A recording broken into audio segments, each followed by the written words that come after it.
East ব্যবহার না করেই এখন বাড়িতেই বানিয়ে নিতে পারেন সুস্বাদু দোকানের মতন পিৎজা। আর মজার ব্যাপার হলো এটা বানানোর জন্য কিন্তু কোনো ওভেনেরও প্রয়োজন নেই। বাড়িতে থাকা কয়েকটা জিনিস দিয়ে একদম ঘরোয়া উপায় বানিয়ে নিতে পারেন এই পিৎজা। নমস্কার বন্ধুরা, আমি অপালার রান্নাঘরে আপনাদের সকলকে স্বাগত জানাই। তাহলে চলুন রেসিপিটা দেখে নিই। পিৎজা বানানোর জন্য এখানে আমি 1 কাপ ময়দা নিয়ে নিয়েছি। তার মধ্যে দিয়ে দিলাম সামান্য একটু নুন আর 1 চা চামচ মতন চিনি। শুকনো উপকরণগুলোকে ভালোভাবে মিশিয়ে নিলাম, মাঝখানটাতে একটু জায়গা করে নিলাম। দিয়ে দিচ্ছি 1/2 কাপ টক দই। এর মধ্যে দিয়ে দিলাম 1/2 চা চামচ বেকিং পাউডার আর 1/2 চা চামচ বেকিং সোডা। প্রথমে দইয়ের সঙ্গে বেকিং পাউডার আর বেকিং সোডাটাকে ভালো করে মিশিয়ে নিলাম। তারপর ময়দাটাকে আলতো হাতে দইয়ের সঙ্গে আমি মেখে নিচ্ছি। দইয়ের সঙ্গে ময়দাটাকে ভালোভাবে মিশিয়ে নেওয়ার পরে এর মধ্যে দিয়ে দিচ্ছি 1 টেবিল চামচ অলিভ অয়েল। এবার তেলটাকেও একসঙ্গে খুব ভালোভাবে আমি মেখে নিচ্ছি।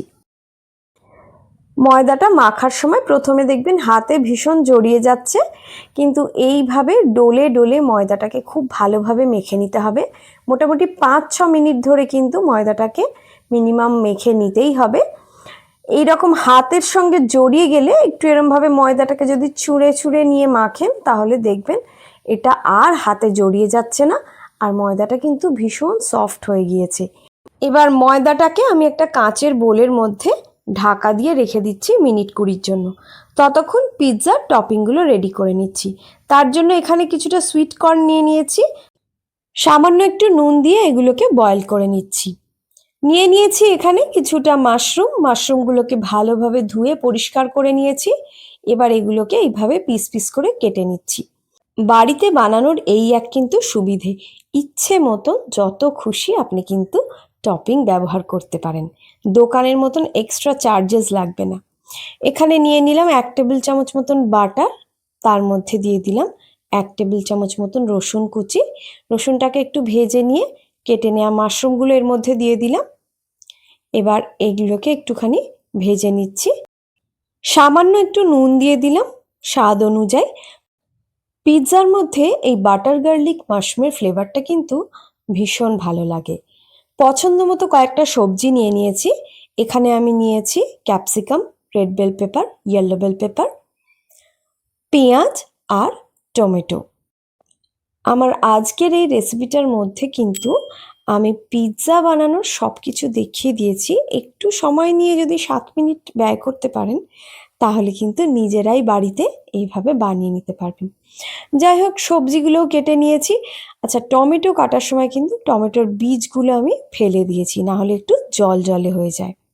আর পেঁয়াজটাকেও এইভাবে কেটে নিয়েছি, নিয়ে একটু ছাড়িয়ে নিয়েছি। এবার পিৎজা সসটা রেডি করব। তার জন্য এখানে কয়েকটা কোয়া রসুন নিয়ে নিয়েছি। রসুনটা একটু থেঁতো করে নিলাম। একটা বাটির মধ্যে 4 টেবিল চামচ টমেটো সস নিয়ে নিলাম। তার মধ্যে দিয়ে দিচ্ছি থেঁতো করে নেওয়া রসুনটা, 1/2 চা চামচ মতন কাশ্মীরি লঙ্কার গুঁড়ো, একটু অরিগ্যানো, একটু চিলি ফ্লেক্স, একটু অনিয়ন পাউডার আর সামান্য একটু নুন। এবার সবগুলোকে একসাথে মিশিয়ে নিলাম। আমার পিৎজা সস কিন্তু রেডি হয়ে গেল। এতক্ষণে প্রায় 25 মিনিট মতন হয়ে গিয়েছে। যে ময়দাটা মেখে রেখেছিলাম, দেখুন ময়দাটা কিন্তু আগের থেকে ফুলে গিয়েছে আর কতটা নরম, আশা করি দেখে বুঝতে পারছেন। আরও একটুখানি এটা মেখে নিলাম। এবার এটা দিয়ে আমি পিৎজার বেসটাকে রেডি করে নেব। আমি ময়দাটাকে 2 ভাগে ভাগ করে নিচ্ছি। এটা দিয়ে আমি 2টো রেগুলার সাইজের পিৎজা বানিয়ে নিতে পারবো। একটা আমি আপনাদেরকে বেলে দেখিয়ে দিচ্ছি। সামান্য একটু ময়দা ছড়িয়ে আমি এটাকে বেলে নিচ্ছি। আমার আজকের রেসিপিটা ভালো লাগলে আমার ভিডিওটাতে একটা লাইক দিয়ে চ্যানেলটাকে সাবস্ক্রাইব করতে কিন্তু ভুলবেন না। দেখুন, একটা আমার বেলে নেওয়া হয়ে গিয়েছে। থিকনেসটা আশা করি দেখে বুঝতে পারছেন। এবার একটা কাঁটার সাহায্যে এইভাবে আমি ফুটো করে দিচ্ছি, যাতে এটা রুটির মতন পরে ফুলে না যায়। এবার এটাকে আমি সেঁকে নেব।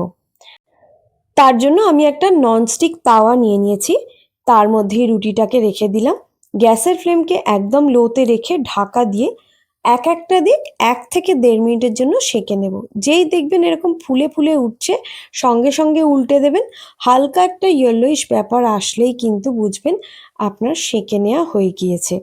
কারণ পিৎজাটা কিন্তু পরে আবারও কুক হবে, এখন বেশি সেঁকলে কিন্তু পরে একদম শক্ত হয়ে যাবে।